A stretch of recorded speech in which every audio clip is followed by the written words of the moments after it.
words this morning. Let's go to him and hear some poetry. Ready? And losing, I might add. No. April is National Poetry Month, as you probably all well know. And all week long at WGN Morning News, we've showcased a variety of Chicago poets. This morning, we're joined by a Chicagoan who actually uses poetry to help other people.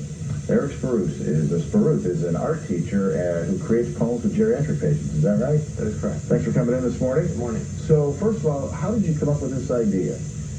Poetry as therapy is something that's been around a long time. I'm an art therapist. I work with a variety of populations.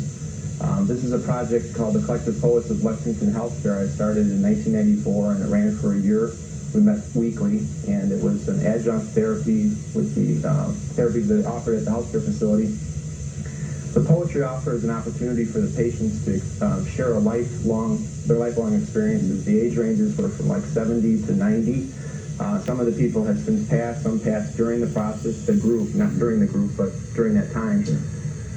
I brought a collection of 32 poems to share with you today. One in particular is focused on TV. I thought you might enjoy that. Sure. We'll do that in 1 second. But tell me, do people sit in a group and contribute lines, or how does it work exactly? Yes, all the poems, the one that I brought today is written by 8 men and women. Line by line, the poems are created spontaneously. So it might sound like one person wrote it, but the poem was actually written by a group of people. The way we generally get it going is the use of a ball, which we throw around, and with this population, it was difficult for people physically to catch and throw the ball, so we actually just gestured to each other. Okay, well, let's hear some if we could. Do you need any music or anything for this? No. Good, no. We don't have any. Let's have a listen then. This poem is titled TV in the World. TV, America's #1 babysitter. In the old days, people had conversation, but now we sit in front of the boob tube watching with staring eyes and hunchbacks. In the silence of my lonely room with my TV, I can travel to faraway places, laugh or cry with the flick of a wrist. I wonder why this world has changed so, because we have changed, the modern times, the way the world is now. The people change themselves. They say TV goes, so does the world. Maybe change is for the best. I don't have to sit alone. There are talk shows, soap operas. I can have lunch with Clark Gable and dinner with Bing Crosby, and go to bed every night with Johnny Carson. Thanks to TV, we have changed. Now, after that poem was written, what was the effect on the group, do you think? Well, we talked about different people's different perceptions about TV. As you heard in the beginning of the poem, people talk about a negative quality, that the older folks that wrote this poem remember a time where TV didn't exist, and in some cases, radio was still pretty new. And people really came home from work and spent time talking to each other, communicating, and that's something that they saw lost as a result of TV and mass communication.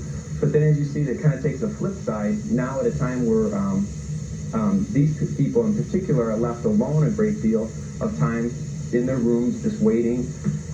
It's a wonderful media. It's a great tool because of the flick of a wrist. You can watch something that inspires you, that makes you happy, that entertains you, makes you sad. And the line, go to bed with Johnny Carson every night, you could tell Johnny's long gone, but that's something that people relish, to have that friend, someone who would entertain them at the end of the day. Is this something that was hard to get them going, but once the ball was rolling, so to speak, they really got into this? Or? Even myself, I've literally written thousands of poems, or hundreds of poems with thousands of people. I work over at the Cook County Jail, Thermic Health Services, and there I have lots of men and women that I work with.